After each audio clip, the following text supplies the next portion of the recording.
Good morning, everyone, and welcome to the Level 1 podcast, the second podcast of the week. I am excited because today we are going to finally wrap up my ongoing playthrough of Hollow Knight. And one question that I have been asked all along during this playthrough, well, Phil, what do you think of Hollow Knight versus its sequel, Silksong? Which is better? And I kept telling people, listen, let's wait till we get to the end. Let's wait till the conclusion. Then I'll give you my overall thoughts. Well, guess what? Today's the conclusion. And so on this show, we will discuss the differences between the original, the sequel, what's better, what's worse, which do I prefer. It's going to be an interesting discussion. In addition, yesterday, I tried out the viral sensation Slay the Spire 2 right here on this channel. Now, I have some stuff to talk about in regards to what I thought about the game, but I also have some stuff to talk about in regards to what I think about the reception to me playing the game. Because perception and reality can be different, and in this case, I want to talk about my ongoing efforts to play different kinds of games, notably indies and variety, and how it's been received on the channel. Plus, I'm sure we'll be talking about much more. I have a ton of things lined up to discuss if we have time. It's going to be a good show. So I hope that you're ready for a good one. Sit back and relax. Ladies and gentlemen, it's time for a very chill midweek episode of the Level 1 podcast.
Alrighty, everybody.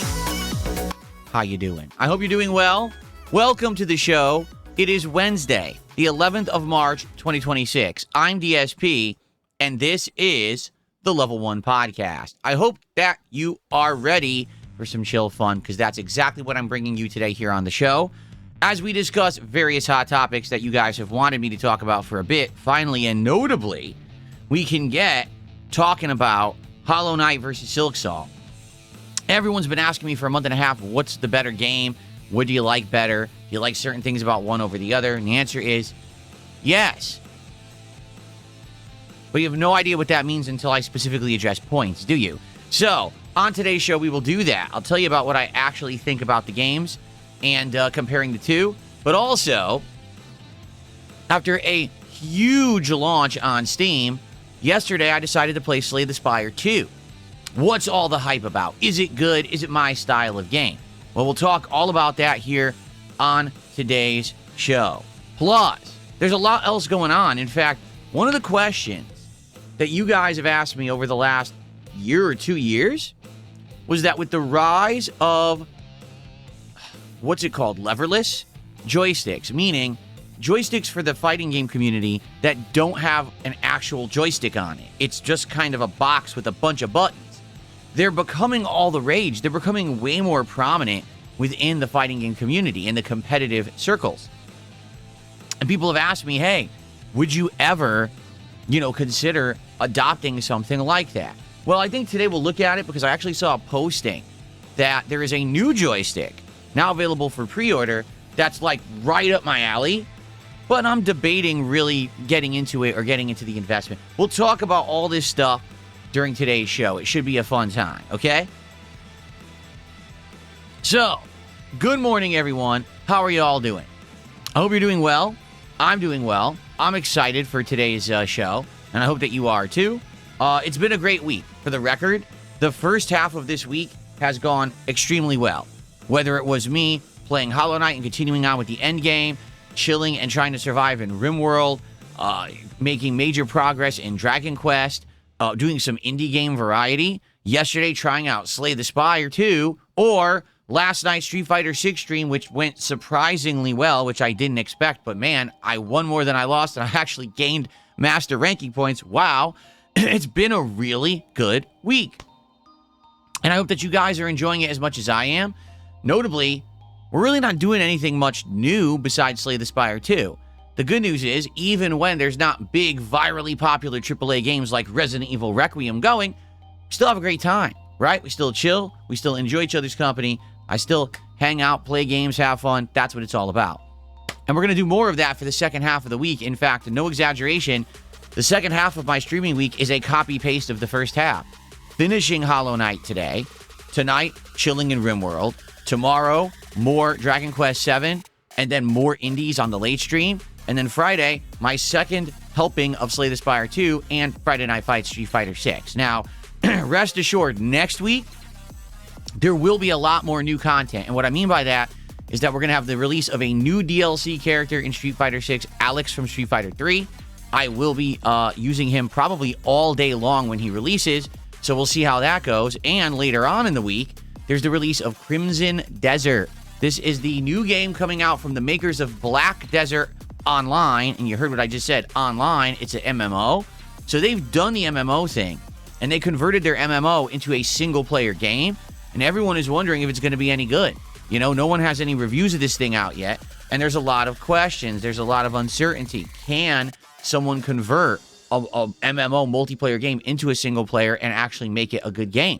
Well, we're going to find out next week. So there'll be plenty of new content and new stuff next week, but this week, we are going to go ahead continue on with the greatness that we've already had. So, shall we begin? First off, good morning, everyone. To everyone who's here live, I just want to say what's up. How's it going? Over on the YouTube side, we got Apollo, Sir Lags-a-Lot, Norm Summerton, Rabid Doom, Grandmaster Scrub, Rose Diamonds, Heartbreaker, Smugman Jack. Who else do we got? Subway isn't the same. That's very true. It's very different now. Frosted Shard and Queen of Hearts. On the kick side, we got Ricky Dragon Steamboat, Eddie Chill, the Transgender Asian, username already taken, Yavanna, Ed Reed. I'm supporting free content. It's an interesting name. Spoons, Zyklon Don, Feesbot, Omega Sauce, and more. Oh, Garce is here too. What's up, Garce? Good to see you. Fader, John Nepper, Scotty Doo. How is everyone this morning? So, I got something for you. I got something new. You ready for this? So next week is St. Patrick's Day. That's right. It's a holiday. It's something special. It's something interesting. And in celebration of St. Patrick's Day coming up next week, I have added new animations. If you gift a sub on Kick, or if you do a super chat under $5, you will have a chance that you will see an animation that is themed to St. Patrick's Day. I added 2 of them. They're very similar and they have the same sound effect, but I said, for variety, I'll toss in 2 similar things. All right, so you may see some Luck of the Irish if you're lucky enough, because it is randomly selected. Remember, the way that I have stuff set up is that basically it's randomized. We still have all of those cool retro animations that I set up in the middle of last week. So like I said, I want to keep doing this. I want to interject new animations, keep things fresh here on the channel. And so you're going to see the St. Patty's Day and the classic stuff probably for a week or 2. And then as we hit the end of the month, likely I'll start adding in some spring animations, because spring actually happens, if you can believe it, in about 10 days. Yeah. And it's crazy because this winter has been wacky. What I mean by that is we really got no winter weather whatsoever here in Washington State this year. We never had freezing temperatures. We didn't get a lick of snow or ice. Instead, what we got was a lot of rain, but we also got heat. We had entire weeks that the weather was like summer. And it was because of El Nino this year, this weird Pacific current pattern of air and weather that kept us warm. So it didn't really feel like winter. We're in the last home stretch of our winter. And again, all we're getting this week is some cooler temperatures and rain all week rather than anything cold. So I'm happy because today it is full clouds and rain, which means it is nice and cool here in the studio. I love it when it's this kind of weather. It's streaming weather, as I say. But yeah, we're coming to the end of that. And very soon, before you know it, Spring will sprung. Spring will sprung. Spring will have sprung, or spring will spring. Spring will be springing. Flowers will be blooming. Creatures will be emerging. New life will begin again. A new cycle of seasons. And therefore, I'll have new animations and fun on the streams yet again. Good stuff. All right. So, we start off today with $1. $1 tip. Your Honda gameplay is impressive. Seeing you go on your best Honda streak is inspiring. Get the Leverless and use it to reach Grand Master. You're among the best Honda players I've ever seen. This guy is so full of crap. So last night, I played Street Fighter 6. And admittedly, when we started, it was very rough. And what I mean by that is, E-Honda is just not a good character in Street Fighter 6. It's sad. I wish he was. But he has so many detriments. And what I mean by that is, unlike other characters, he doesn't have a true reversal. Okay? What the game expects you to do to get out of pressure is the meter-burned version of his headbutt. The problem is, you could throw it. That's his reversal. So because of that, anyone who's like a rushdown or pressure character can literally stay in his face, every once in a while throw, and stuff his attempts to get out of anything. So he's pretty darned weak, in my opinion. But after about an hour of getting spanked, all right, I turned it around. I ended up going on a pretty good streak, and I ended up at the end of the night, I think I was around 1,550 points, so I gained around 50 points net by the end of the night, which is good. I definitely won more than I lost, and I'll be honest, I don't know why, but I think Honda is the character I do best with online currently. All right, I do know why. Here's why. Because Honda sucks. And because Honda sucks, when I play with him, a lot of people have no concept of how to beat him because no one online plays Honda competently. That means that basically anyone who plays Honda is a scrub, and they just play crappy patterns, and people memorized those patterns and know how to beat it, but I don't use those patterns. I play him competently. I play him intelligently, as if it's a fighting game rather than a pattern recognition game. So because of that, half the people I play have no clue what's going on.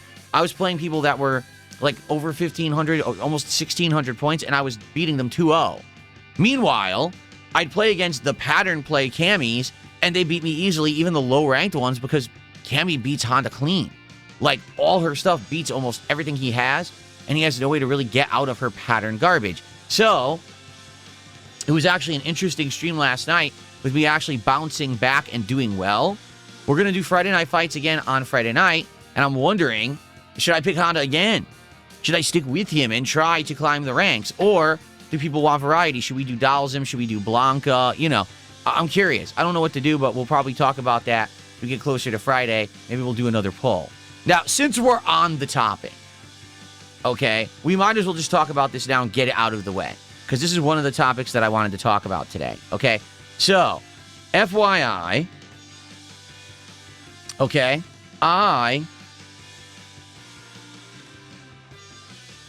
what was I going to say? Oh, I saw this morning that there is a new joystick, all right, that is being announced this morning, actually, for pre-order.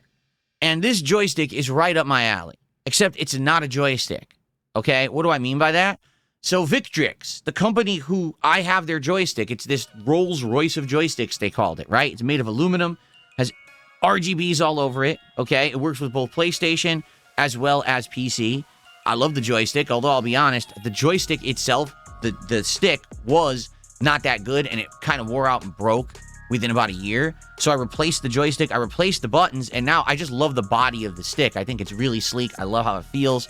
You know, I can clean it easily works with PC and PlayStation, you know, swappable, etc. So I really like this joystick, okay? But over the few years that I've had, I think I've had about 2 years now, people have said, you know, are you ever going to adopt Leverless? Because a lot of competitive players have dropped the whole joystick part of their controllers. They now use what they call, I guess one brand is called Hitbox, but it's just all switches. It's 4 buttons that you use for 4 directions, and then there's all your other buttons, right? So for Leverless, it's just something everyone uses now. In particular, if you saw the other day, I was fighting a Guile, okay? And that Guile threw a Sonic Boom and then immediately did a Flash Kick.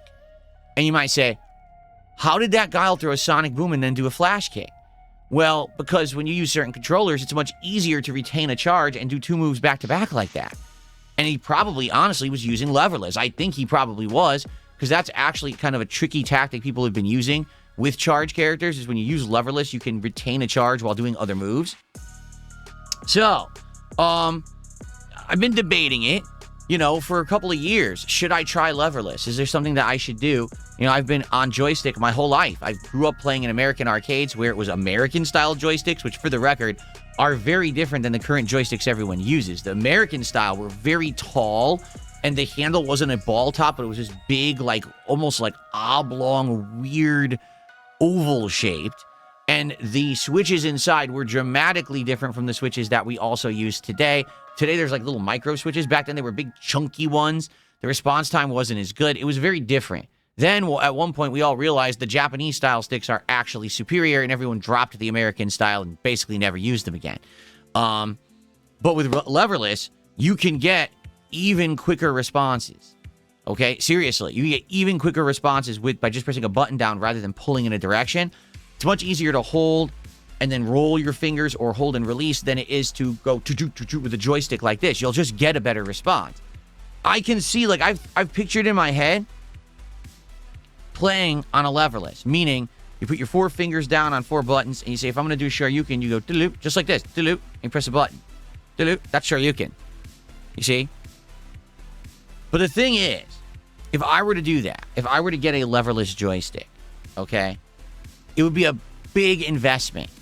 Not only money, because yes, I'd have to buy the joystick, but I hate to say it, it's also going to be time, okay? And the time investment may be the thing that I'm not willing to do and you don't care about, okay? If I buy a Leverless joystick, I need to play fighting games. I need to practice fighting games. Like the first session, I can't just go online and play. I'm going to have to go to training mode for hours and try out special moves and try out certain things. Each character is going to feel so different when I'm actually doing this, okay? To be honest, I think if I adapt and I convert to Leverless, I might actually play better.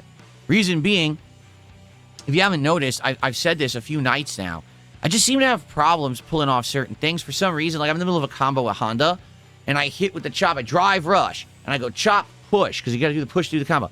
Push won't come out. What happened? And it always seems to be facing right. I can't get the push to come out facing right. I have to force it hard with the joystick, then it'll come out. I don't know if it's my hands. It could be I'm getting old. And my execution is just bad in that direction, When I do it left, it seems to come out every time. When I do it right, it drops half the time. Could be me getting old, And the difference is, instead of having to force this direction versus just tap a couple buttons, tapping the buttons will probably be easier. Just in general, drive rushing forward, I've had some issues where sometimes I try to drive rush forward and I just get a standing parry. Why? Because the game didn't register my double tap on the joystick. If you just got to tap a button twice, that's easier than a full double tap on a joystick. Just saying. Now that's Street Fighter 6. As other fighting games come out, I think that Leverless might actually be a good investment. But again, could be a problem of time. I don't necessarily foresee my audience wanting to see me sit there practicing fighting games with a Leverless joystick, okay?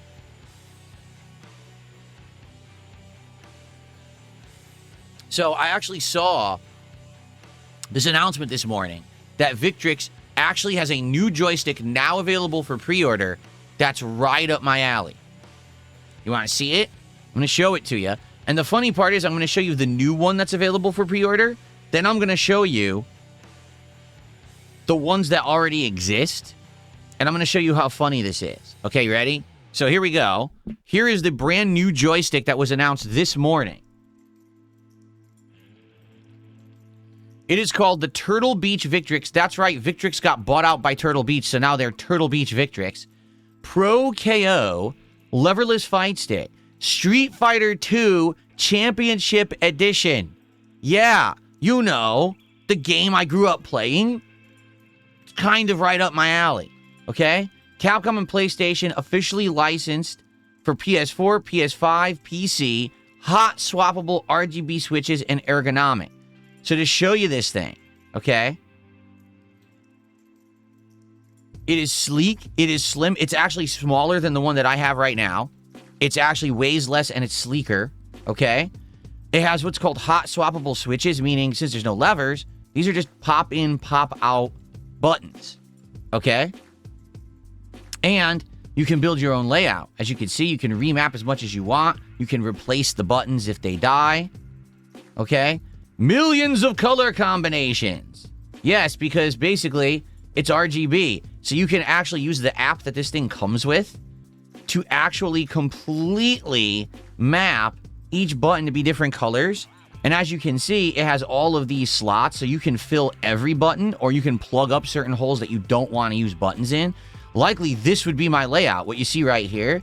So there you go. You would use your 4 fingers to control the directions, okay? And then you use 6 buttons to control the game. I probably would maybe even swap these out. I would just use the 4 to move and the 6.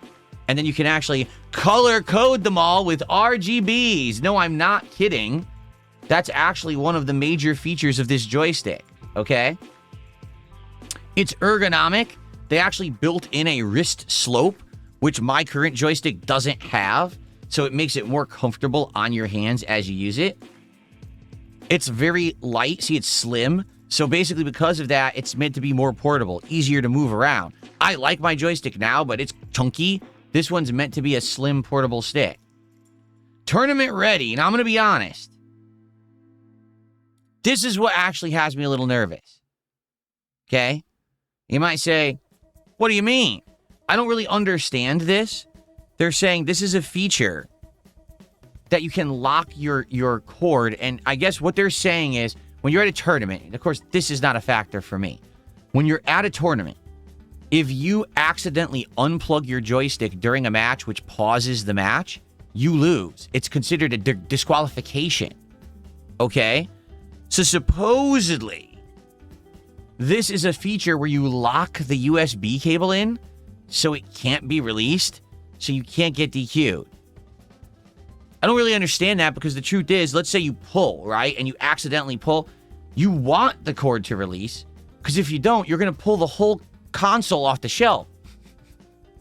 That's why they actually designed the releasing USB cables so that you don't pull the console off the shelf. So this feature confuses me. You're still going to get DQ'd if the console pulls off the shelf and smashes on the floor and breaks. You know? So this one I don't understand. And then, of course, ooh, glowing RGBs around your buttons. To be honest, I really think that's insanely silly. Again, this joystick is being made to be the Rolls-Royce of leverless joysticks. Much like my Victrix Pro is meant to be the Rolls-Royce of regular joysticks with the RGBs on the side and everything. This is meant to be a toy, while it's also a competitive joystick. Make no bones about it. They tried to make this fancy, over the top, and that's why it's $299, all right? That's exactly the reason why. It's really not because it has so many other features that other sticks don't have. That's not the case. I mean, it also has all these additional buttons. Like, what would I do with all these extra button slots? I don't know what you would do with them. They don't really have, like, why do you need all these extra buttons? You know, I don't know. I would, like I said, I would probably use these 3, this one. So you use 4 for your fingers to control, and then you use 6 as the buttons to fight with, and that's it. Like, you're not going to need anything else, okay? I love how it looks, okay? I obviously, it's freaking Street Fighter 2. It's the game I grew up playing in arcades. It's the freaking character select that I saw the most in my life. So, yeah, I love it. And the good thing is, it works with PlayStation, and it works with PC. So if ever I opt to play one version over another of any upcoming fighting game, I'm good. But it's very expensive. $299 freaking dollars is a lot of money. Especially because, again, I don't know if you guys are going to want to see me learn leverless, right? Like, it could be a big ask for an audience to watch me on multiple streams try to learn how to play on this thing. And I don't want to bore the audience. The thing is, I just don't have time to do it for myself. I work so much. I stream so much. I don't have time to sit here for hours off stream playing on a leverless. It's got to be on stream. Now, before we 100% look at this, I want to show you something else. This joystick already exists. Like, the Victrix Pro KO already exists. Let me show you. Ready? this is actually it. Only here's the thing. This version is only for Xbox and PC. Then they have the version that works on PlayStation. Okay, so to show you,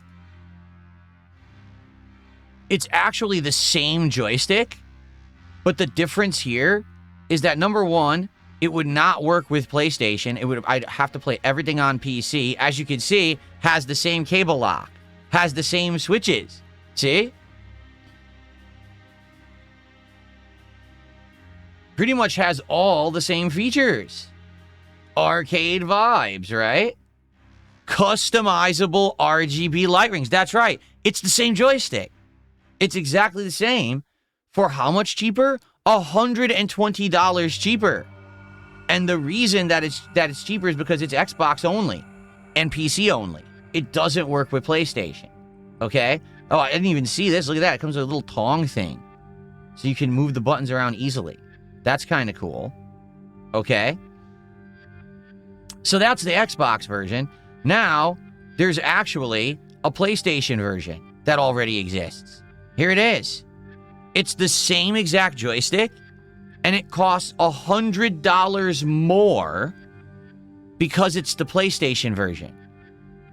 Yeah, simply to make it work with PlayStation, now it's $100 more expensive because this is the one everyone wants. Why? You may not be aware of this, but the fighting game community plays most competitive games on PlayStation because there was this weird sponsorship deal between Sony and the FGC that, like, Capcom fighting games would always be played on PlayStation.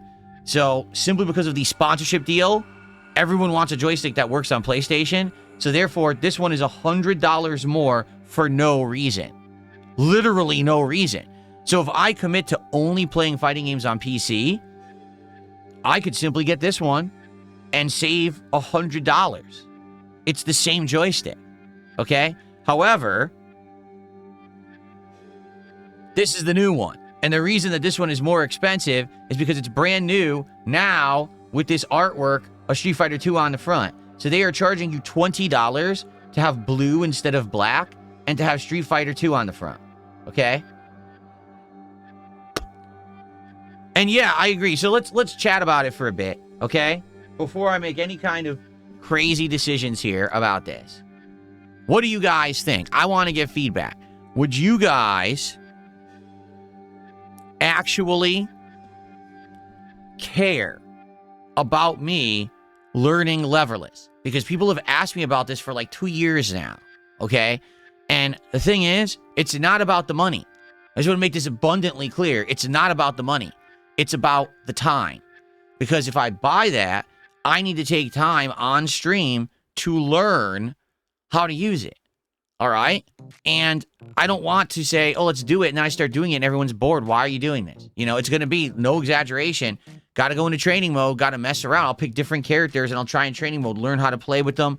Learn how to do basic inputs. Learn how to do advanced combos, you know.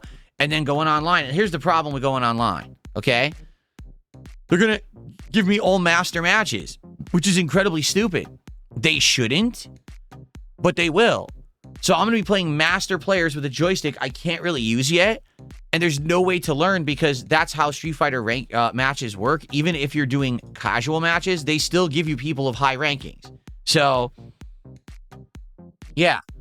So I'm curious, and before I get anything, I want to get your feedback. Okay, is it worth it? The thing is it worth it to spend $100 extra? All right, in order to get the one that works on PlayStation? I don't know, because I don't know if I would ever play the fighting games on PlayStation. Like, I'm a PC player now. Games will always perform better on my PC. I'll always have less input delay playing fighting games on my PC. So I don't know if I really care all that much. Oh, there's one other thing. The cord on the joystick is only 3 meters long. So that means that it's just under 10 feet long. So it might just be long enough to reach across my studio. Right now, I have a long USB cable that I use with my joystick to reach my PC. So it might be like just long enough. I may end up having to use an extension cord. And that might actually cause input delay or problems. Okay? Anyway, so Yeah, I don't know what to do. Because here's the thing. Would I like to do it? Yes. To be honest, that is an opportunity. It's a unique joystick. It's kind of a collector's item. It looks amazing. The unboxing would be fun. Messing around with it, learning Leverless could be really cool. Okay? But I don't want to lock you guys into something you're not interested in. I don't want you to have to be sticking around. Oh, Phil's going to do a Leverless stream today. Oh, that means he has to go to training mode and practice first before he even plays people. I don't want people to sit around and complain. You know, I don't. I want to do something that people are interested in and are going to be like, hey, I'm there for it. That's cool that you're doing something different that we've asked for years or whatever. The thing is, I don't know. I don't know if there really is that much interest because I've gotten questions, but I haven't necessarily gotten a ton of people who seem to be like invested in me doing it. I don't know. I'm kind of on the fence about it. Right now, Street Fighter 6 is doing pretty good. It doesn't mean that it's going to continue to do good, but there are other fighting games coming out this year. These Invincible Versus, the Avatar, and Marvel Tokon all are coming out this year. And so I might actually get a good amount of use out of a new joystick. Be it, there's no joystick in it. What are they calling them for the record? Are they just calling them leverless? Is that all they call them? Leverless? What do they call it? A leverless controller? Because it's not a stick anymore, right? What do they even call? I don't even know. What do you think? What do they call these things? You gotta love people who are just mentally deficient, who say, well, play it off stream and then come back and play it on stream when you're good at it. No, stupid. I just said I don't have time to do that. I work 6 days a week. I stream a ton. That's my job. I have no time off stream to be practicing with this thing. So it's either on stream or it doesn't happen. I literally just said that. Okay? So that's the decision that we have to make. So some people are saying, yes, it would be cool to do this. Other people are saying, no, it would not be. And you see, this is where, I don't know. This is where it gets dicey. I'll be honest with you. Here's the worst case scenario for me. I buy it. I get it. We do our stream. Everyone complains this is boring. Why did you commit to this? Why are you doing this on stream? Well, because I do everything on stream. I don't game off stream. I don't have time to game off stream. Okay? I got a life. I'm married. I don't play games off stream ever. Everything that I do with games is on stream. So if we're going to do this, this is an investment for the streams and we have to do it together live on stream. If the answer is, well, we don't want that, then it's not worth it. Forget it. I'll just continue to use regular joysticks then. Okay? But that's what I'm looking for. Like, would people who are into fighting games care about me taking the time to use Leverless and learn it and possibly improve my game? Because to be honest, I do actually think Leverless improves your game. There's been many FGC players who have converted off of joystick to Leverless, and they all agree that it actually is a better way to control games in the modern era. It's too bad we didn't have it back in the day, because I would have loved to just learn that, and not how it would have been back in the day. But I don't know. So I'm thinking about it, okay? And if, for the record, that stick, if I do pre-order that one, it is releasing, I think, the first week of April. Where's the date? April 9th, supposedly. Okay? So if I do pre-order it, it comes out April 9th. Only a little, I guess, birthday present to myself. And then probably right after that, when I get it, we'll do a live unboxing and we'll do a stream where all I do is try to mess with this thing and try to learn how to play with it. And it might be rough going, man. It might be. You know what? It very much could be that maybe the way to go is that if I'm going to use Hitbox, that maybe I do learn a new character. Because then at least I'd start at low ranks. You know what I mean? Like, I'd actually start at way low rankings. So that way, learning, I won't have to fight master players. I don't know, maybe. We could do that, perhaps. All right? So, yeah, I don't know. I'll have to think about it. Okay? So, Falopino says, look up Hot 42R16. It does the same thing for less than $100. Hot 42R16. I mean, I'll look at it. Hold on. Sehaway Hot 42 T16 Pro V2 all button arcade stick game finger with turbo function. Works with PC, PS3, PS4, Switch, and Steam. Supports hot swappable. 1 millisecond delay. To be honest, it has customizable RGBs too, which is hilarious. To be honest with you, I think the reason I don't like this one, I'll show it to everyone. I think the reason I really don't like this one, take a look at it. Do you see it? What the problem would be? It's actually very small. It's meant to be lightweight, and essentially it's portable. But the problem with that is, it's going to be so light, that thing's going to be flopping all over the place when you go to play. You're trying to play here on your lap, it's going to be going woo, wiggling all over. I like the fact that the Victrix is a larger body. It's made of aluminum, and it's weighted, so that way it just stays on your lap when you're playing. Like, this is going to be essentially like you're trying to play on a tablet. That's what it's going to feel like, trying to play Street Fighter on a touchscreen tablet. So that's why I don't think that that's a very good model. You know, I get, like, that's why it's cheap. That's why it's $70, because it's so light. But I just don't see that being very good, honestly.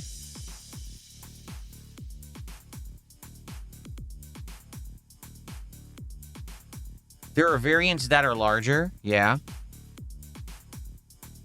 What are the variants that are larger? Like this one? This one? This one? There's a zillion of these. Oh my god, there's so many. This one? But this one's the same price of the other one. It actually is. Like, it's the same price as the Xbox one.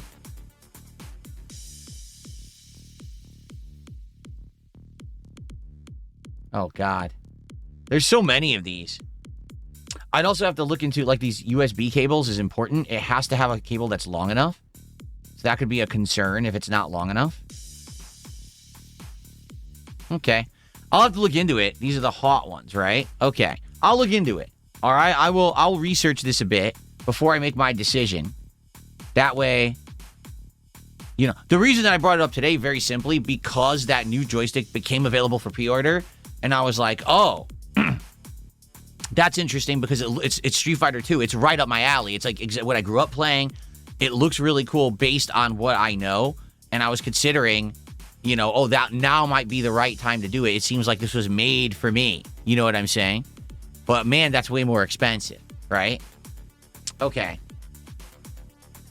All right, let's do shout-outs, because now I've talked about that subject for like 30 minutes. Let's do some shout-outs. I'll look into Leverless. I'll think about this, okay? Okay, so, Twisted Resistor, how are you doing? Twisted Resistor has returned, has become a member, and has done a super chat. So first of all, let's get Twisted Resistor up on the leaderboard for everything. We got a membership, and we got a super chat, a $4.99 super chat. And he says, hey, I've been away for a while, but I'm a fan for life. I'm glad to be back. It's glad to have you back. Welcome back to Twisted Resistor. Thanks for rejoining after a while away, and thank you for the support early this morning. Appreciate that. Someone, actually not someone, Shinken25 tipped me $1. Here's what they have to say. Do not buy a Leverless if you expect to be good with it fast. I've always played stick, tried Leverless. It's very unintuitive, especially in terms of jumping and blocking. I played Street Fighter 6 for 2 hours a day for 5 weeks straight before I was actually decent. Wow. Interesting. See, here's the thing. Like, I pictured it in my head. Like, I thought, okay, so if I'm Honda, right? How would I play on this thing? Because I believe it's your ring finger would be left, your middle finger is up, your pointer finger is right, and your thumb is down? No, that's wrong. It's actually your ring finger is left, your middle finger is down, right? Because you're going to use these 3 fingers to do all your inputs for, like, movement, and then your thumb is jump. So that way, that's used less. Your thumb would be used the least out of all the fingers. Right. So let's say you're going to do like Sonic Boom with Guy, or no, let's say you're Honda. You're going to charge down back by using ring and middle finger, and then you tap forward with your pointer finger and then your button. So you maybe down back, jab, jab, jab, bloop, right? That's interesting. I mean, yeah, you'd have to jump and then forward, neutral, fierce punch. Bam, back fierce, drive rush, back fierce, and then push plus kick, and then hold down, and wow. See, I can picture it in my head. I can think of it. I'm like, man, I know I could do it, but that's going to be a big adaptation, right? That's what I mean. That is going to be time investment. for sure, to learn how to do it. So we'd have to figure that out. Yeah. Okay. Anyway, all right. Well, good feedback. Someone tipped $1, says Leverless is worth it. The journey provides awesome content. There are cheaper ones as well as tournament standard ones like that, like a Razor one. Oh, I guess there's a Razor one too.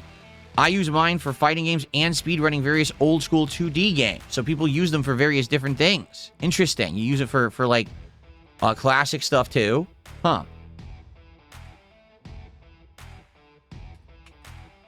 I could definitely see myself getting use out of it if I adjust to it. You know what I mean? Like if I actually get used to it, then that's fine. I have to think about it.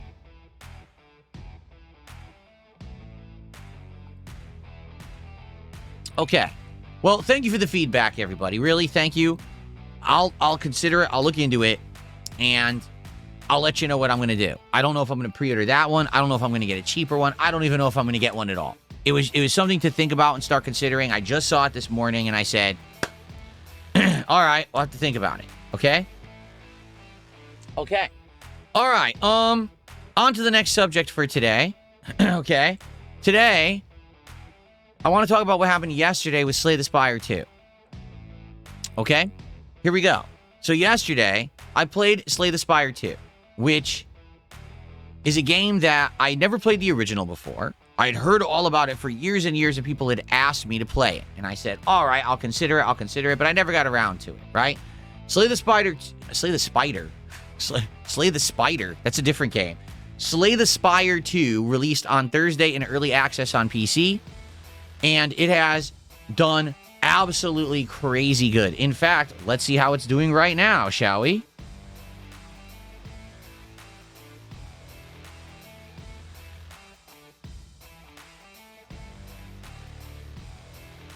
Let's take a quick look. Here we go. Slay the Spire 2 currently has 234,000 people playing it, but its 24-hour peak is 566,000. What time is that it gets that? Around, oh, that's universal time. I don't know what time that is my time. I'm Pacific time. I don't know what 1400 UTC is. But it has a crazy peak every day. See? Where it has over 500k players like every single freaking day. Which is wild. And if you take a look overall, it's either maintaining or maybe even increasing a little bit as word of mouth about the game seems to increase. So the game is doing absolutely amazing for itself. Hasn't even been out for a week yet, and this game is just doing huge numbers. All right? So, Slay the Spire 2 is a very unique game. It is a turn-based RPG, which is right up my alley. Okay? It is a card-based game, meaning you play with a deck of cards to do your moves rather than it just being like, oh, it's turn-based, so I can attack, I can cast a magic spell, I can use an item, I can run. No. In this case, this is what you get dealt in your hand, and it's random, meaning it's random what you're going to get in your hand. So you may have exactly what you need to defeat your enemy, or you may not have a good hand, and now you got to deal with that, right? But in addition to all of that, it's also a roguelike. Or roguelite. I forget roguelikes and roguelite. I always get them confused. So basically, it's a run. And during that run, you have a certain amount of health, you have a certain amount of items you can use and all of that. And your goal is to keep surviving and winning and dungeon crawling and not dying. If you die, you start over from scratch, from the beginning. There's no real saving along the way. If you die, you're dead, right? You're not reloading, you're dead. Start the run over. And that's very challenging, okay? So, obviously I like it. It is a fusion of genres. I like roguelike and roguelites. I've played them in the last several years, and I've grown to love them. Games like Hades, I think the first one I ever really played was Returnal many years ago. But games like Hades have really grown on me, okay? The card deck-based gameplay I got into with Balatro over a year ago. So now I know how that plays, and I actually kind of like that. And obviously, I'm a fan of classic RPGs, fantasy style particularly, which this game is. So it's like every aspect of a game that I'm looking for that I'm interested in, it kind of checks the box. Like, check the box, check the box, check the box. It's good. It's what Phil likes, right? So yesterday, I jumped into it for the first time ever. And with the help of Stream Chat, learning this game was absolutely amazing. It was a great experience. It was socially fun because we talked the whole time and you guys taught me all about it. At the same time, it was a lot of nail-biting stuff. I fought a boss, and I survived the boss and beat it with 1 HP. That was pretty darn crazy, to be honest. Like, as for a first run, to kill a tough boss and have 1 HP left, it's pretty insane to think about, but I did it. I pulled it off, okay? So, I had a great time. For the people that were here, were they engaged? Absolutely. People were talking and having an absolute great time with this game. What was the support like? Great. For a first premiere stream for an indie game like this, it did well. The support was outstanding. Okay? So, you might say, well, that sounds like a win. It's a game that you like. It's a game that your audience liked seeing you play. It was a lot of social interaction with a lot of engagement and a lot of support. So, what's not to like? You ready?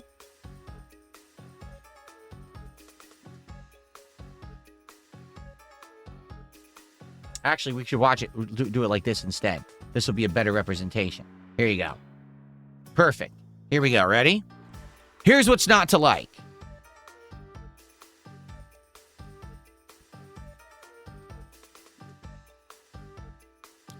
So, I play Resident Evil Requiem, okay? A AAA game. That's hype, okay?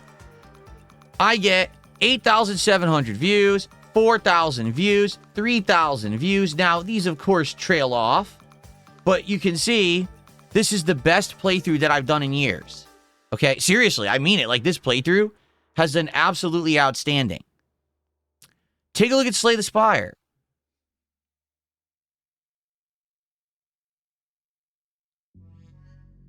Do you see a difference?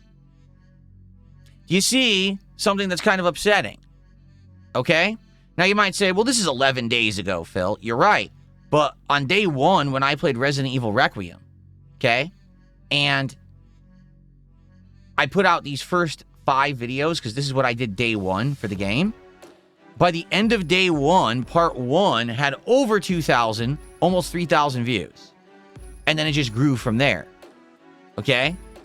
The fact that I played Slay the Spire 2 within just a few days of its release, the game is virally popular, bringing in around 500,000 players at peak every day.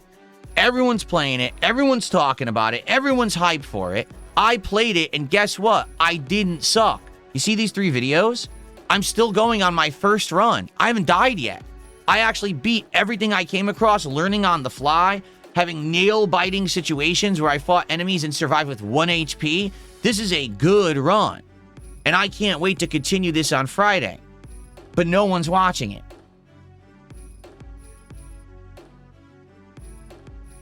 The stream viewers are watching it. The stream was there. There was great attendance, great engagement, great support. Why is no one watching it? It's one of the most popular games out right now. And no one is watching it on my channel. Okay? Let's talk about this. Okay? Here's the deal, and here's the truth, and here's what we need to now tackle and attempt to overcome. It's this simple. I was a console gamer for a decade, right? For a decade, I did not have the capability to play indie games when they came out because they're usually PC exclusive when they come out, particularly like this in early access, okay? Because of that, there is no one besides a very small group that will watch me play these games on this channel. Now, here's the thing. As long as we all accept that, and we're all happy with that, and we understand that when I stream an indie game, we're not going to be getting insane attendance. I'm not going to be getting crazy views. All right? Then that's okay, to be honest. But the problem here is There's so many people that judge a book by its cover. There's so many people that look at that and would say, forget it, throw it away. No one's watching that on your channel. Obviously, what you got to do is you got to look at what's worked. And what worked is Resident Evil, man. Resident Evil did so well that you got to keep playing the big AAA releases. You got to just, and that's the thing. Like, that was my philosophy for the longest time. Whenever a big AAA release came out, I ran out, bought it, was the first to play it, put out a playthrough quickly. And that's what I'm known for. Like, when I play a big game, a high-profile AAA game, that's when this channel sees a big increase in viewership, engagement, and all that stuff. Really. That's when I see it. Boom, a big spike. And that's what happened for a week there when I was playing Resident Evil and I played through it every day. The channel had a huge spike of views and engagement. It just went way up, right? Likes were comments were crazy high. Everything went high. But now I'm done with the game. I beat it last week. Got to move on to other stuff. I'm not going to replay the game 17 times. No one cares about second, third runs, to be frank. If I started playing Resident Evil 9, okay, and I did like an insanity run, no one would care. I know because I've done it before. Like, people just want to see the first run and that's it. After that, they're on to the next, what's the next thing, right? So, in regards to that, I'm seeing a different attitude this year. What I'm seeing is there are people who are willing to give indies a shot. There are people who are willing to hang out and engage and support, and it's on the live streams. Like, that's why RimWorld right now is doing so well. That's why I was able to do a full playthrough of Hollow Knight, and that's why Slay the Spire did so well, but it's all on stream. And what I mean by that is, if you take a look at those other playthroughs as well, they also didn't do well on demand. RimWorld, are you kidding me? It's hard to get 300 views on a RimWorld video. I'm serious. But every time we play the game, people show up and hang out and have a great time and support the streams and say, yeah, keep it going. So I do. We have great times on those RimWorld streams. But it's just not for a huge audience. You know what I'm saying?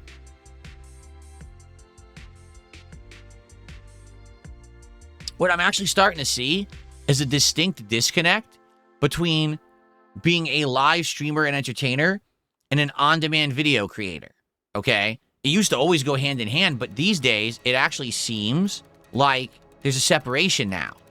I can entertain a live audience and they love the content, but it's only maybe a few hundred people live. After the fact, will people actually watch that content? I don't know. Maybe some of the appeal of these indie games is that people are actually here to engage with me when I'm playing them, right?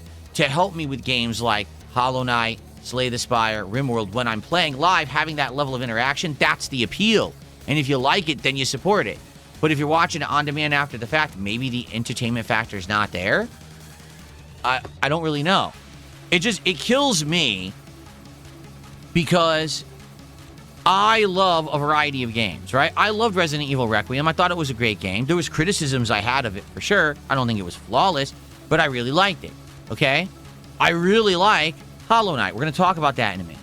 But I also really like Slay the Spire 2 yesterday. They're completely different styles and genres, and I like being a variety creator, okay? I do. But for the fact that I put out the same amount of effort, right, into, say, the Resident Evil playthrough versus playing Slay the Spire, and then simply because it's Resident Evil, it gets the most views I've had in years on a playthrough, and then I play Slay the Spire, which is also virally popular, just like Resident Evil was, and almost no one watches it. But it's the same. It's the same effort. It's the same content, I'm the same guy, the same gamer. Why did one get 10 times more than the other? Is there even anything that I can do about that? Probably not. And the thing is, I think my only route to continued success is not to chase the big games. Because, frankly, the big games just aren't doing well anymore. Most of them suck. Can we be honest? Most of these big AAA games that have come out in the last several years just have not done well at all. Some of them are just underperforming garbage. They're slop. They're just another iteration of the same, or even worse than the last.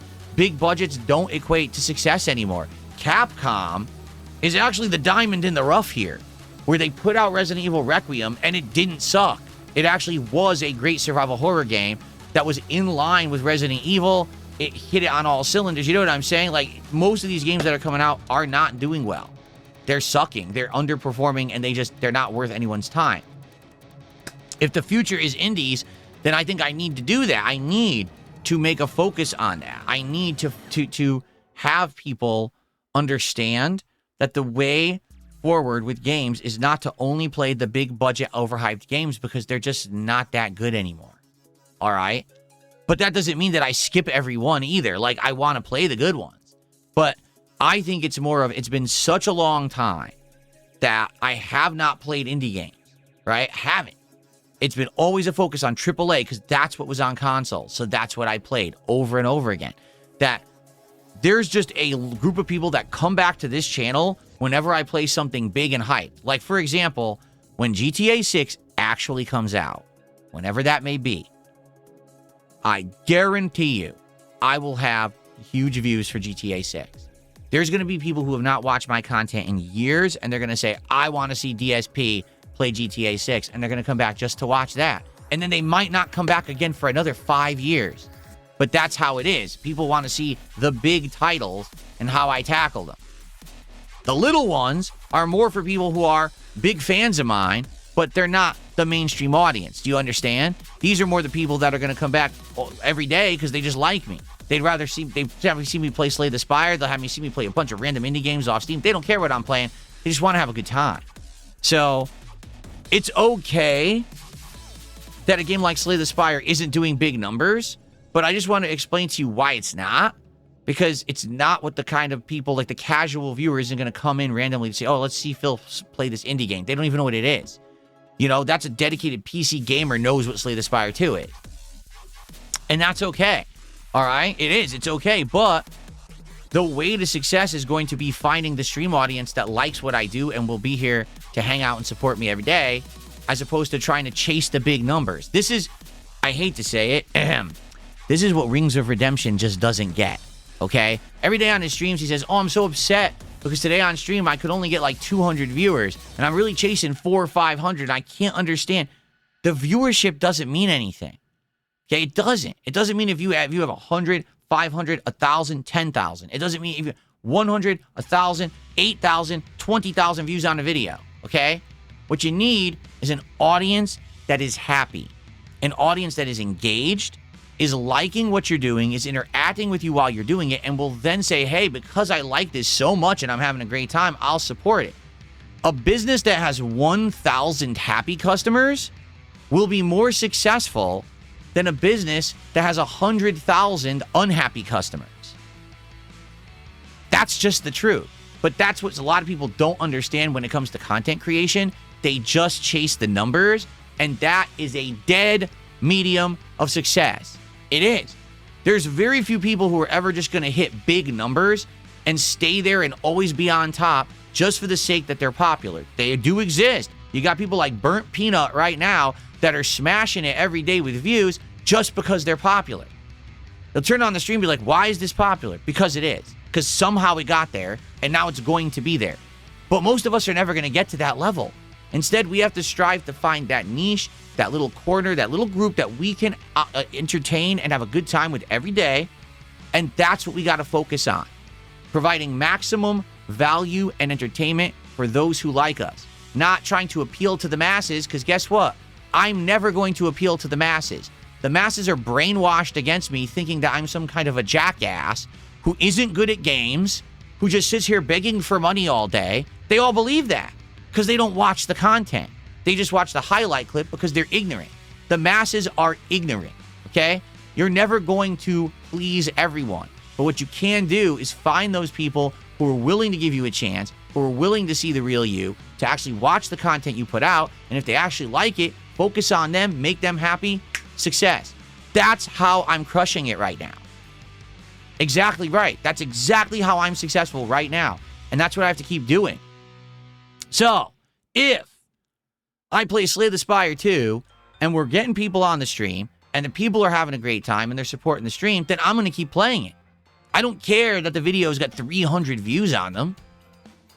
Fuck it. Let the masses go watch the fucking guy who looks like a cartoon dancing around acting like a fool, and then they go to X and they laugh at a fucking dumb meme about me, and then they go to Reddit and little drool comes down their mouth, and then they start typing on Reddit and they look at the new news. Oh, this is what I'm supposed to think is news today because it's on Reddit.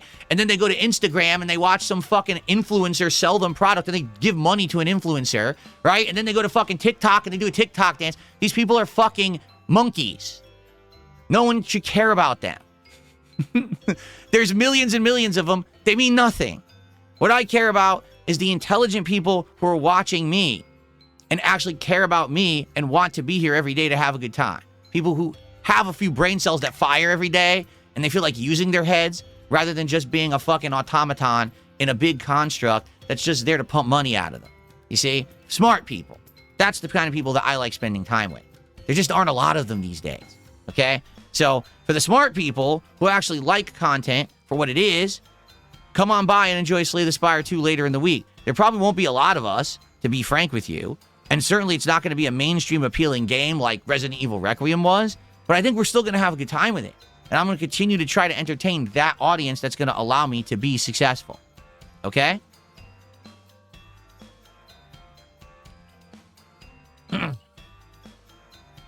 Okay.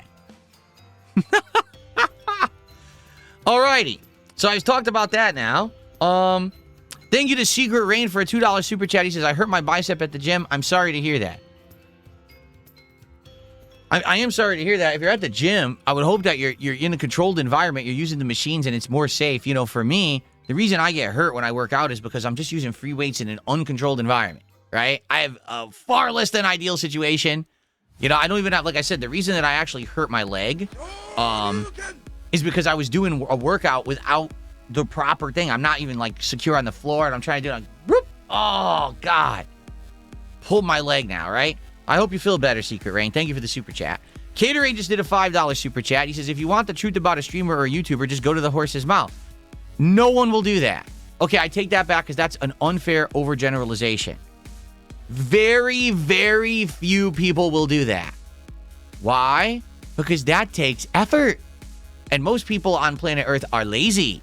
They don't want to put effort in. They want to laugh at the meme and then move on to the next effortless thing. And then move on to the next effortless thing. Instant gratification, right? Provide me with the instant laugh, with the instant information, the instant everything. Wait, there's a truth behind something someone said and it's not actually transparent when they're saying this? I don't care. Present me with another laugh immediately. They don't want to spend the time to go and actually research the person because if they did, that would be intelligent. But they don't have any intelligence. They just sit there like a cow devouring what's instantly given to them all day. It's pretty bad. Human society is degrading a lot because of the internet. And this is just one of the many symptoms of that, is that these humans exist to exist, not to actually think. So, thank you, Caterade, for the $5 super chat. I appreciate that.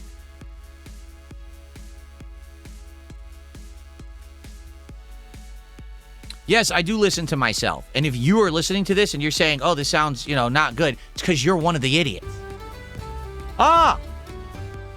Thank you, Secret Rain, for a $2 super chat. Luck of the Irish to you. He says, I heard it hitting the heavy bag. It feels bad. Oh, so you were, all right. That's different. I thought you were lifting weights. No, I couldn't understand that. If you were actually striking and then you pull a muscle, yeah. I'm sorry to hear that, man. I hope it feels better. I don't have a heavy bag or anything like that. Maybe that is something I'll do eventually. Maybe once we get to the whole home gym situation and I get like a weight machine, maybe I would get a heavy bag too. And that way I could practice cardio, striking and everything. Yeah, cool. Chris, how are you? It's good to see you here today. Okay, are we doing another Slay the Spire stream? Yeah, Friday. Friday's daytime stream is Slay the Spire. I told you, I like the game. I don't care that I can't get people to watch the on-demand videos. I'm having a good time on stream. The stream did well. As long as the streams keep doing well, just like RimWorld, just like what we did with Hollow Knight, as long as people are here for the streams, the on-demand videos don't really matter that much to me. I can't control getting people to the channel to watch the indies because they don't. Like, these indies just don't do well on my channel. But when it comes to the streams, if the streams do well, I'm good. So if you want to see me play more indies, if you want to see me play more Slay the Spire, be here Friday. Okay? Cool. Someone now is trying to defend TikTok. There's no defending TikTok. Thanks for $2. I mean, that's just the stupidest thing I've ever heard. You're actually going to defend TikTok. All right, so move to China. Thanks for $2. You do realize that TikTok is literally a Chinese attempt to data farm the planet, right? They've already stated it. They said we made TikTok so that people would put all their information into this app and do dumb shit, so then we could use that to actually data farm the planet. Like, that's why TikTok exists. Dominic, thank you. Dominic has just done a $20 super chat. He says, it seems like you've grown a lot as a streamer. A healthy attitude. Congrats. Thank you, Dominic. No, what it is, Dominic, is for a long time, I was more focused on being a popular on-demand YouTuber. Okay? And when you chase that, you basically make decisions based on that. And you can only get to a certain level unless you go virally popular. And at one point, I was one of the biggest gaming YouTubers. And it lasted about 3 years. And then it all fell out because things changed. Culture changed. Times changed. People didn't want to see my style anymore. It became less prominent, and it became more popular to make fun of me than to enjoy my content, right? To laugh at me rather than laugh with me. And I basically struggled to try to find my feet after that. I became a live streamer, and even then, as I live streamed, I continued to have like a repository of content on DSPGaming. So I had an on-demand audience, but then I also had the streaming audience. And this is the funny part about it. There are so many people who are just stunted in the head because they go to my channel, and as a way to like naysay me or talk down to me, they say, your views are bad. Those are my on-demand views. The on-demand views, yes, they're supplemental income for me. That's not my focus. I don't make on-demand content. I'm a streamer. The whole point of me making this content is that I entertain the live audience. Now, for those of you who still watch my content on demand, thank you. You are still a major part of what I do. That's why I put the effort into the on-demand content. This is why I break out the videos into topics, like the podcast is its own video. This part of the playthrough is its own video with a thumbnail and a title. I go that extra mile because I do recognize the reason I ever had any kind of success on the internet is the on-demand audience. I'm not going to ever abandon them, especially the hundreds to thousands of those of you who've been with me along for this journey, and you still here every day watching my stuff, supporting me in the ways that you do. Okay? But at the same time, I have to evolve. I can't just do the same thing forever and expect success. Sadly, I feel like that's what the rut that Wings of Redemption is in. He still thinks somehow one day his numbers will increase and he's going to blow up and he's going to get that popularity on something he does. He's not going to. He's not.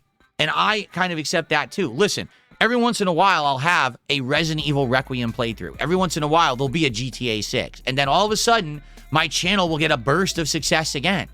But outside of that, it's going to be fleeting. I'm never going to be one of these giant streamers. I'm never going to be an Asmongold. I'm never going to be a Burnt Peanut, right? I'm not going to be a Moist Critical. It's never going to happen. So instead of chasing that nonsense, I'm just going to do me. I'm going to play stuff that I like. I'm going to try to focus on an audience that likes that core content that I put out, and then just be successful with a smaller group of people. Right now, and I've said this before, I'll say it again.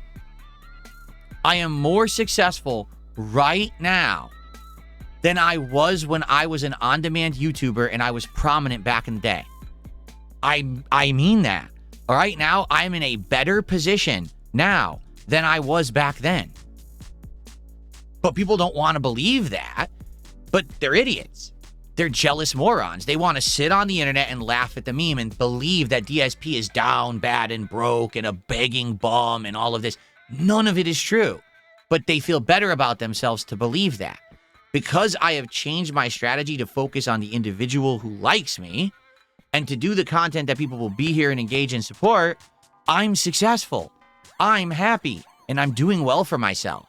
But they don't want to swallow that pill, because that means all the hate that they've thrown at me these years was all for nothing. Oops. That's right. You wasted your life because you're a loser. And the earlier that they accept that, the better. Because if they look in the mirror and say, I'm a loser, then they'll say, I want to do something better for myself. Let's stop with this nonsense of wasting all my time on the internet, crapping on people and laughing at memes, and instead actually doing something productive with my life. The problem is we have millions of people on the planet that don't realize they're fucking losers. They actually think they're like important. because there's another 10 million losers just like them on the internet that share their same life experience. They need to stop with this bullshit. Stop crapping on others. Stop sitting there being toxic and instead go do something positive in your life. So anyway, for me, I've changed my attitude as a creator and it has worked. It has absolutely worked. Things are better and getting even better. And that's a good thing. That's a very good thing. So thank you for those of you who are here enjoying every day. Big Mac, I'm not talking about the tractors. He said, stop talking about the tractors. I'm not talking about the tractors. I'm not. I'm talking about the idiots who look at memes all day. Moronic misinformation, and they think that that's fucking important stuff. It's garbage. They're just dumber for even looking at it. They're that fucking stupid.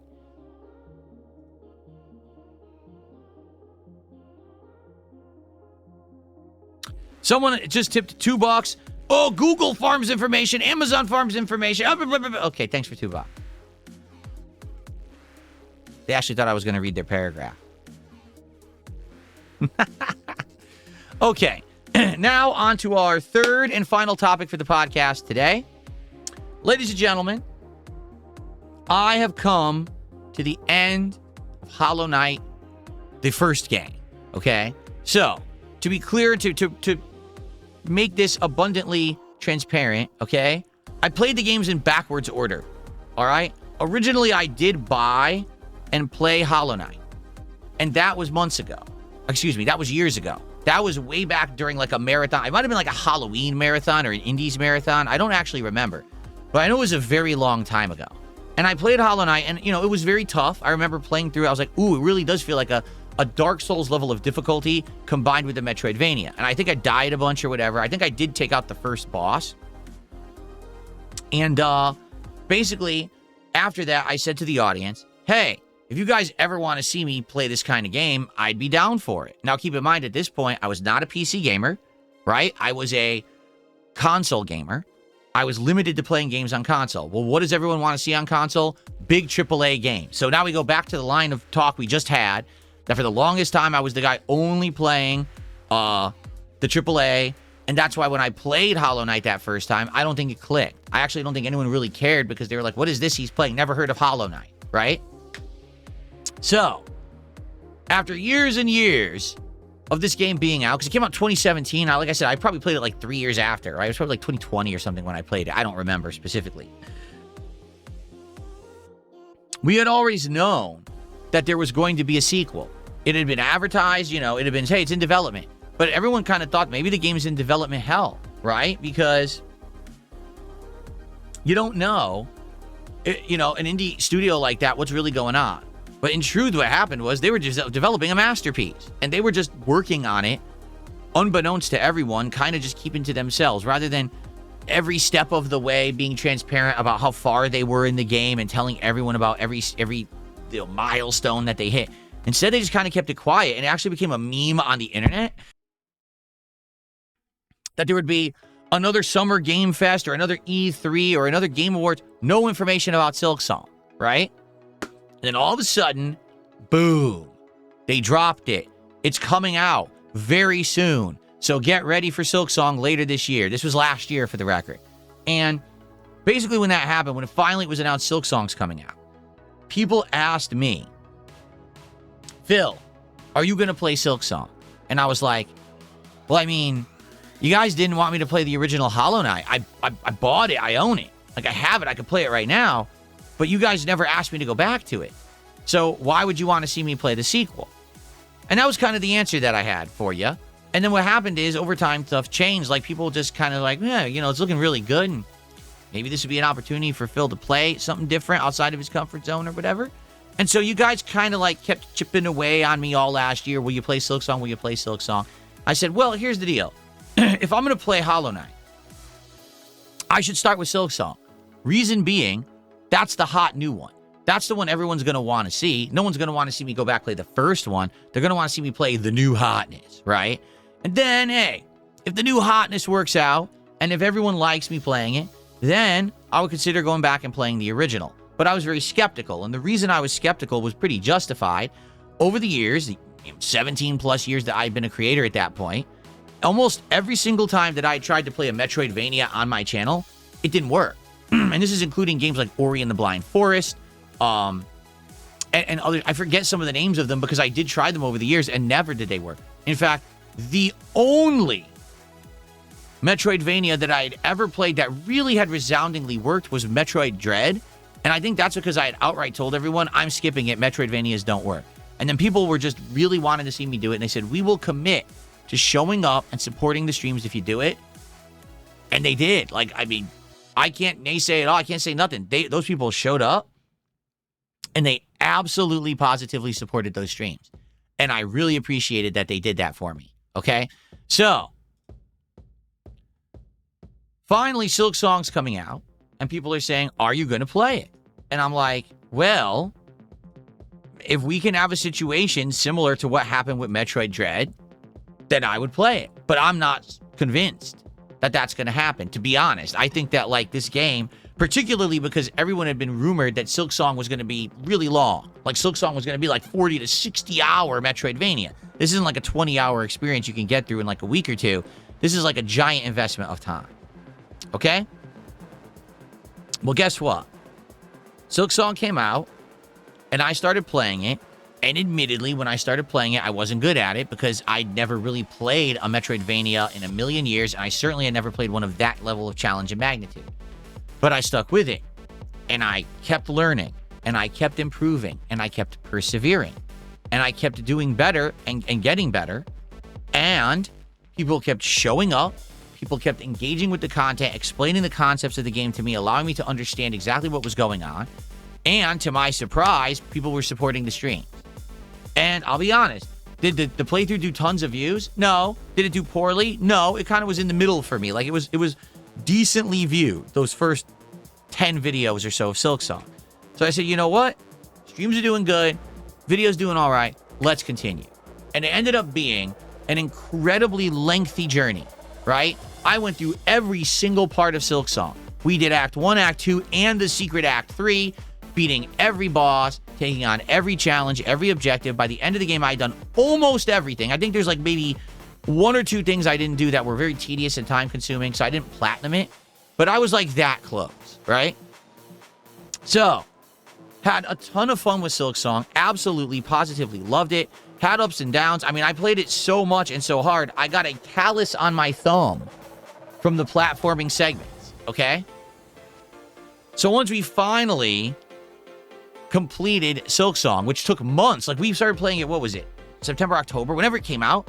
I played it through like December, right?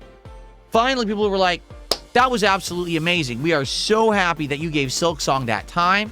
And then, if you're not aware, Silksong tied for Game of the Year for me, along with Clair Obscur Expedition 33. I thought that each of those games were respectively the absolute best games in their genres at the time. Therefore, if you are representative of the top of your genre, you're just Game of the Year. I don't think either game was better or worse than the other. I think they were pretty equal. So that's how much I actually liked Silksong, all right? Now, when Silksong was concluding, people started asking me, Phil, would you play Hollow Knight? Because Hollow Knight is just as good as Silksong, albeit it's a shorter game. There's less to it because it was the first one. But since you played Silksong, we would love to see you now go back and play Hollow Knight, which you missed. You didn't play it. And what did I answer? I said, well, number one, I don't want to play it immediately. Because I feel like if we go right from Silksong into Hollow Knight, that's too much overload. It's Metroidvania into Metroidvania, and that would not work, right? That was number one. But number two, I said, hey, if you guys will be around for Hollow Knight like you were for Silksong, and you're going to be here to engage and support the playthrough, why wouldn't I play it? You know I liked Silksong. Obviously, I want to see the game that came before. Even if it's maybe not as good or not as much to it, I still want to see where the game came from, right? So, yeah, I would do it. So, I waited a bit, and I did it on purpose, and I think I did the right thing, is I waited until February rather than jumping right into it in early December. I said, let's give it a couple months, and we did. So, a couple months away, we're in February, and we realize there's not a lot going on in games right now. You know, a lot of, again, big games that are coming out are underwhelming. We're playing the indies and stuff like that. But I was like, this is good. This is a good opportunity where I could maybe jump in and play this game as a game that's in between the cracks, right? In between different things we're doing. and I could bring it back every once in a while. And if I need to put it on hiatus for a while because there's a new release, we could do that because it's an older game. This fits perfectly, right? And so, I've been playing Hollow Knight Silksong now since sometime in February. And as of today, we're going to complete the game. All right, we're going to actually wrap up the playthrough. And now that we are at the very end of the game, I've been asked, Bill, what do you think is going to happen? Or, excuse me, what do you think is the better game, Silksong or the original Hollow Knight? Okay, so the only way that I can really answer that question is to really outline the differences between the two. So let's just do it because it's pretty simple. If you want to look at original Hollow Knight versus Silksong, like what are the distinct differences? So difference number one, the length.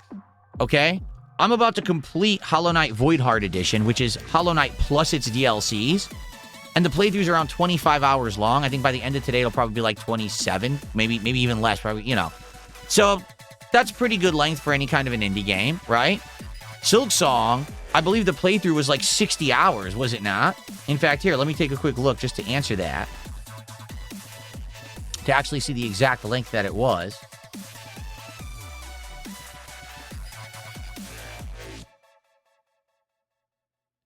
Okay. It was just under, no, it was 60 hours. Yeah, it was around 60 hours for Hollow Knight Silksong. Okay? So, yeah, I mean, you're talking a difference of a game that's 25 hours, roughly, with all DLCs included, versus a game whose base content was 60 hours. So, lengthwise, yeah, Silksong's insanely long. Like, there's so much content. Because here's the thing. In Hollow Knight, right, you've got the intro. Then you've got the quest for the 3 boss souls, which gets you the first ending, which isn't the good ending. It's the quick ending. But then there's all this additional content that you need to do in the game in order to get the 2 halves of the King Soul, which then allow you to go to the Abyss. And I guess today this is going to unlock something to see the true secret ending and then the true end of the game. And that takes a lot more time to do. And then if you do the DLC content, there's a few hours of extra content there. And that gets you up to around 25 hours. With Silksong, you got the first act, which arguably is between 10 to 15 hours long. Then you've got Act 2, which is technically the end of the game, which is another 10 to 15 hours. But then you have Act 3. And Act 3 is the true game, where the game actually massively increases in difficulty, where there's super bosses and really tough platforming challenges, and everything's just over the top crazy, right? The whole world changes, and it just gets much harder. And a lot of people never even saw Act 3 because they didn't do the extra content to unlock it. You have to do all these extra criteria and things to get to Act 3. It's actually hidden. It's not apparent that it even exists in the game. And so, obviously, I'm happy that people helped me to get to that content. And I'm appreciative that it ended up being such an awesome playthrough because I saw it all, right? So, yeah, Silksong is more than twice as long as Hollow Knight. Okay? Now, let's talk about the other major difference between Hollow Knight and Silksong, the gameplay. Okay? Hollow Knight is great. The gameplay is sound, it's interesting. The more you play it, the more abilities you get, the more crazy platforming you can do.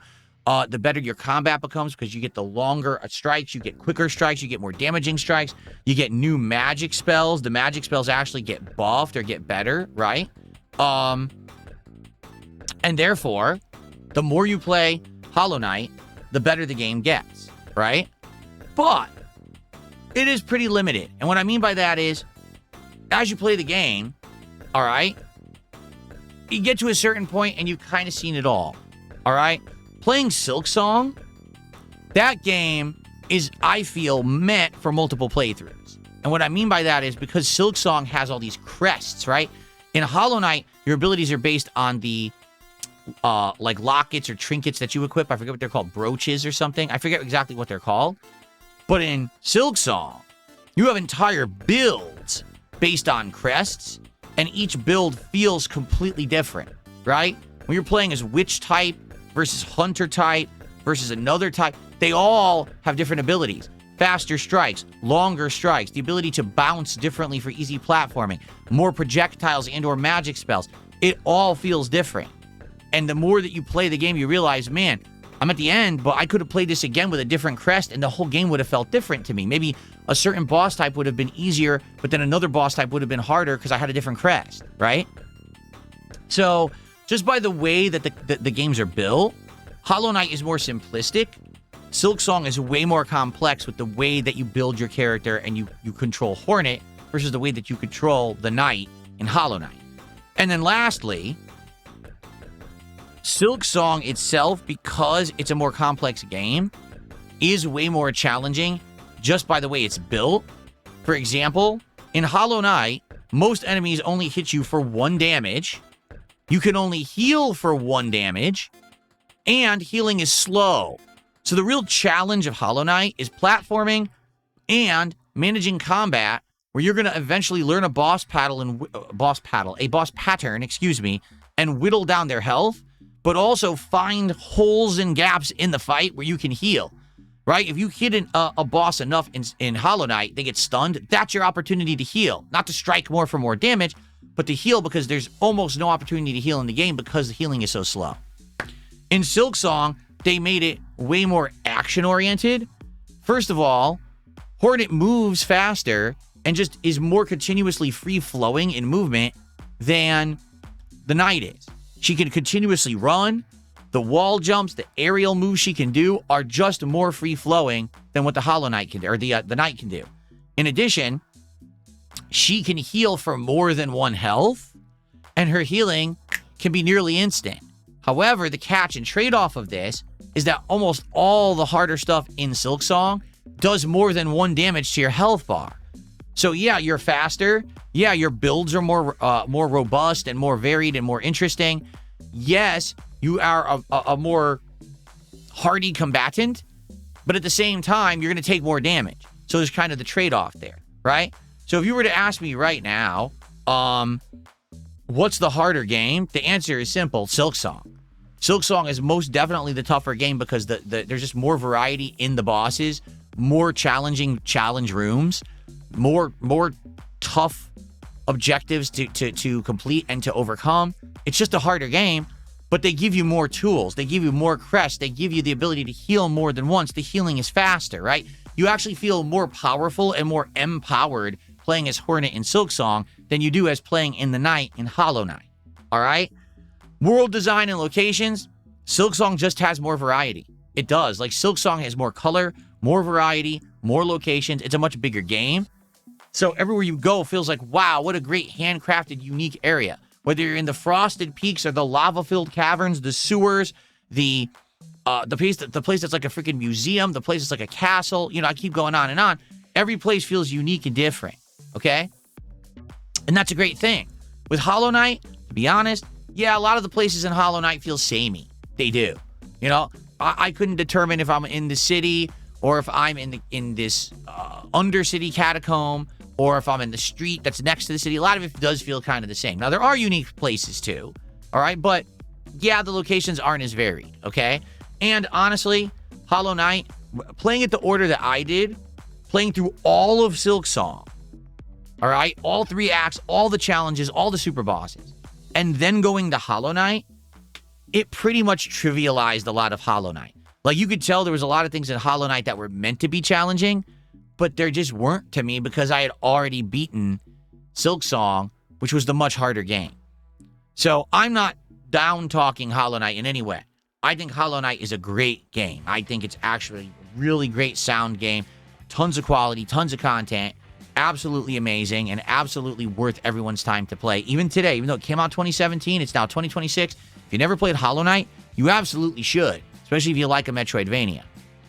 But Silksong is the tougher game, more content, better world design, more variety in the gameplay style. Like, everything is just improved upon in Silksong, in my opinion. So if you were to ask me what's the better game, I feel like objectively the answer is Silksong, but that's okay because Silksong came second. It should be better than the first. If Silksong was worse than Hollow Knight, I'd say Team Cherry did something wrong, right? They failed at their job to consistently improve. They should have had it be better. Why didn't it? You know? By the way, is this music working? Oh, it is. It's just so low, I couldn't really hear it. Okay. So I'm happy that I got to play Hollow Knight, but to be honest, it never really felt too challenging to me. Like, maybe there was a couple bosses in Hollow Knight that felt a little challenging. Today, we're going to finish the game. Maybe the final bosses will be challenging, but really, they haven't been. I think because of the way that I played the game, I'd already played the harder one. I ended up getting a lot of the good upgrades and everything. I have every locket or whatever they're called, every charm in the game. I feel like you're kind of like overpowered for some of this stuff. You can hit fast. You're hitting hard. It just doesn't feel like the level of challenge that was in Silksong, if that makes sense. I mean, Silksong, you had to hit enemies so many times to get them to die, particularly the final bosses. And it's just not like that in Hollow Knight. So I think Silksong's superior. However, I love Hollow Knight 2. It still holds up, and I think that people should still experience it. You shouldn't just skip Hollow Knight and be like, oh, it's too old, I don't want to play it. No, absolutely, you should still play. Okay? So there's my answer. By the way, Secret Rain, thank you for a $2 super chat. He's like, I got losers saying dumb shit to me for supporting. Of course you do. I mean, this is par for the course. Anyone who supports me gets harassed by those same losers on the internet that we've already addressed. The people who are just complete misinformed idiots who, again, won't face reality, because if they do, it means that all the hate they've thrown at me was a waste of time and completely misdirected. You know, so, of course, now, oh, well, instead of harassing Phil because that doesn't work, let's harass the person who super chatted Phil. Yeah, because that makes you less of a loser, doesn't it? Oops, wait, no, actually, it just extrapolates it, you know, exponentially increases the level of loser that you are. But, you know, it is what it is. You're not doing much for yourself, are you? Okay. Ladies and gentlemen, I received a $50 tip. $50. That means, ladies and gentlemen, we are going to see the briefcase of affluence. Thank you so much for a $50 tip. This person says, congrats on finishing Hollow Knight. Great playthrough. Thank you so much to a $50 tipper for the contribution for Hollow Knight today. Let's get that on the leaderboard. Thank you so much. And that propels us up to $96 of support on the podcast today. Thank you guys. So DeBomb asks, if you're going to finish the game today, can you react to the content you won't reach at the end of the stream? New Gauntlet bosses and the canon ending of the game after Gauntlet 5. You could just tell me what it is. You know that, right? Like, most people apparently never beat the Gauntlets because they are so time-consuming and challenging that it really was meant to be like the ultimate DLC for the game, where if you are like a super fan of Hollow Knight, you would play for hours and hours grinding on these boss gauntlets till you beat them. I don't honestly think that that's going to be much of entertainment for a viewing audience. Like, if you want to do that offline for yourself in your personal time, great, but to do that for a viewing audience probably doesn't work. So the thing is, I would just like to hear what the ending truly is, right? How did Hollow Knight end up in the void? Because that's part of the ending of Hollow Knight Silksong. All right? That's all I'm going to say, because I don't want to spoil. But that is part of the ending of Hollow Knight Silksong. Okay? So that's what I would like to know. But I don't even know what the endings are. We're about to see the endings, right? And then go from there. So let's play today. Let's see how far we get and go from there. And, you know, if we need to look something up, you want to explain it to me, I'm down for that. But yeah, I am not going to endlessly grind these boss gauntlets. I mean, what do we have left, right? We have to get the reward from the girl who gives you the charm. So there's the final charm reward, because I have all 40 now. Then we have to go trade in the 3 boss souls and see the bad ending, I guess. Then we have to go down with the King Soul down to the Abyss, and apparently that's the canon new ending, or something will happen there, and then you do the canon ending, right? Then after that, there's the DLC boss, the Troop Master, and then that's it. Then the only thing left to do would be, I think someone says you could go back and fight the Dung guy again, the Dung Beetle, a second time for an optional boss fight. And then there's just the boss gauntlets, right? That's it. So I guess we'll see how far do we get today.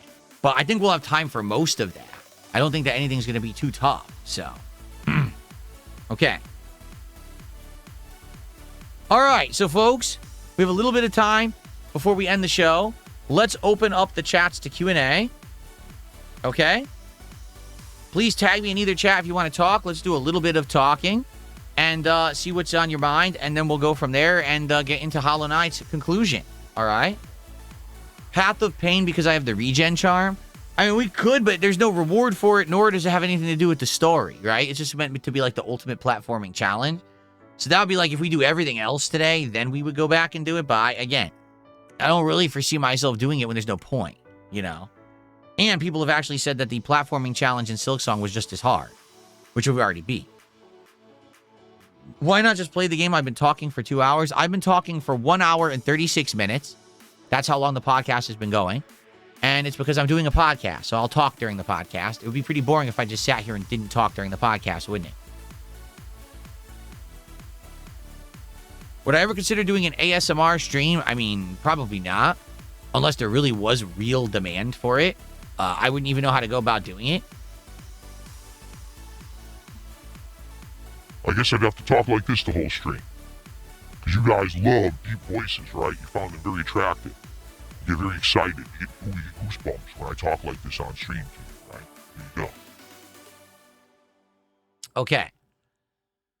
Will I be trying any of the RimWorld DLCs with my next colony? Yes. If you guys want me to do DLCs for the next run, we'll do that. Like I said, this run we're doing right now is the first real vanilla run of RimWorld. Once it ends, which eventually it's going to end. Something's going to go wrong, right?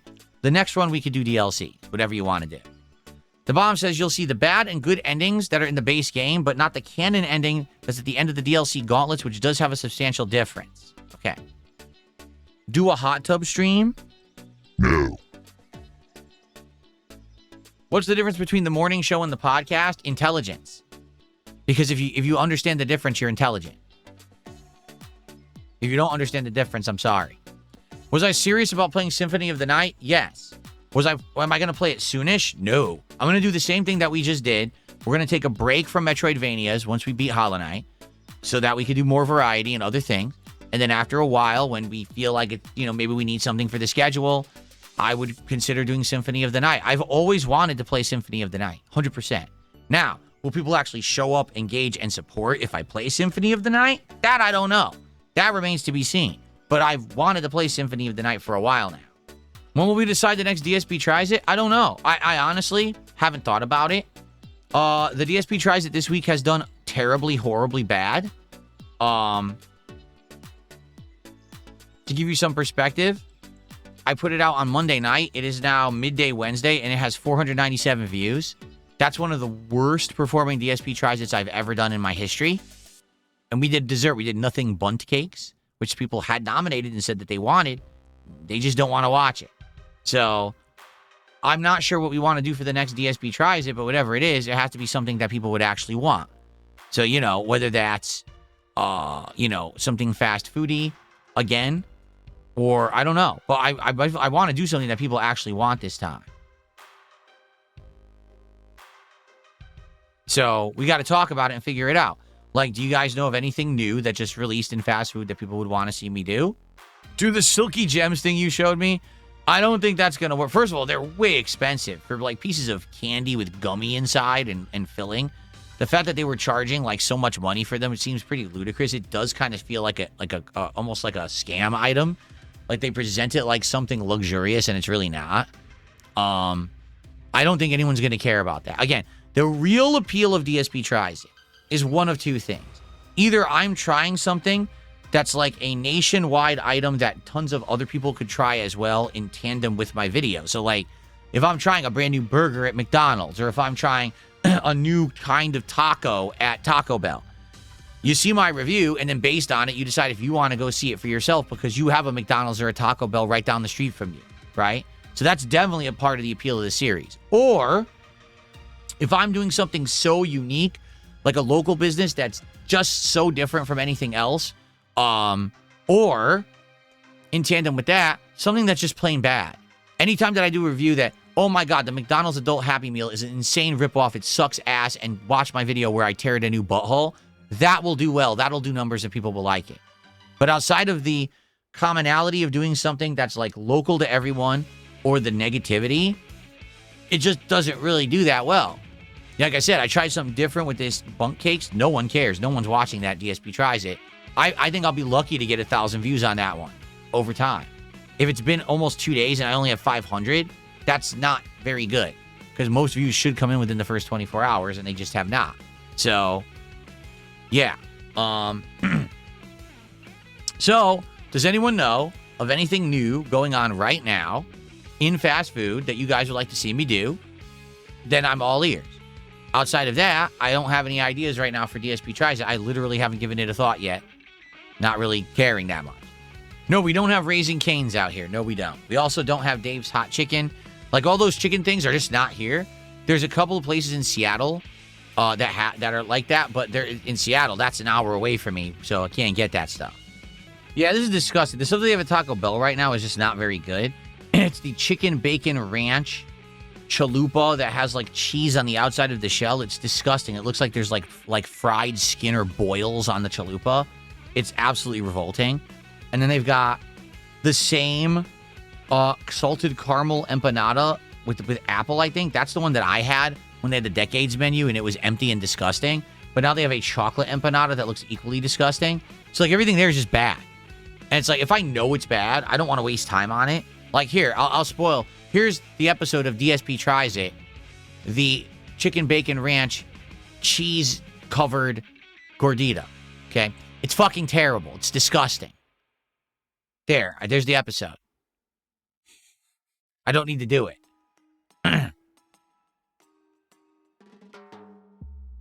Buffalo Wild Wings, that was one we were considering. Actually, let me get my list open here.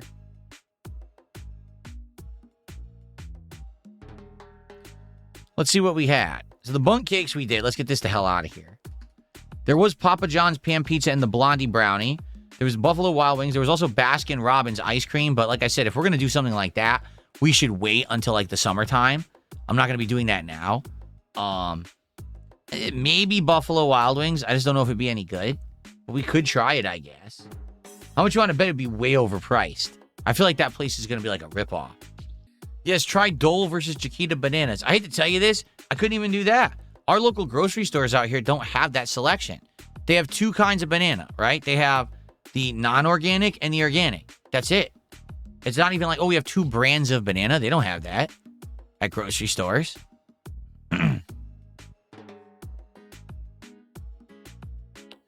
If you donate $400, will I play Skyrim? No, because you don't have $400. We all know you don't have $400, so it's definitely a hypothetical. You can't donate it, so it would never happen. Oh, yeah. Queen of Hearts says, did you notice at the end of Resident Evil 9, Leon takes off his gloves and then he puts on a wedding ring? The internet is abuzz over who that could be. Could it be Ada Wong? Could it be Claire Redfield? I don't know. Who cares? Here's what we care about Leon, because he fucking smashes zombies and monsters and mutations. That's why we care about Leon. I don't care about his private life. If the dude is happily married, let him be happily married and leave him alone. Stop bugging him and stop getting into his private life, right? The cameras didn't follow Leon home after the game ended, so we don't need to either. Plus, he's not real. Taco Bell has a new diarrhea-covered zombie? Oh. That's what someone just said in my chat. Like, what? Okay. All right, so here's the deal. I'm planning on doing another podcast on Friday, but it's a maybe. And the reason I say that, I want to do the podcast on days when I have topics. And today I had many, right? Today we wanted to talk about the Leverless controller. I wanted to talk about my thoughts on Slay the Spire 2 and how it performs on this channel. And I wanted to talk about, Hollow Knight versus Silksong. So I had a ton of topics to discuss today. I don't know if I'm just going to have enough topics for Friday. So we'll see what happens. Tomorrow will definitely be just a morning show. But I think that we may or may not do a podcast on Friday dependent on how things go this week. So let's see. Maybe there will be a bunch of game stuff saved up to talk about Friday. Maybe not. I'll let you know during the week. So there may be an episode on Friday, or at the latest, the Level 1 podcast will return on Sunday. Okay, guys? Okay. Alrighty then, my friends. I want to say thank you for being a great audience here on the show. I hope that you enjoyed. And I always enjoy your company and time. Thank you for the early support.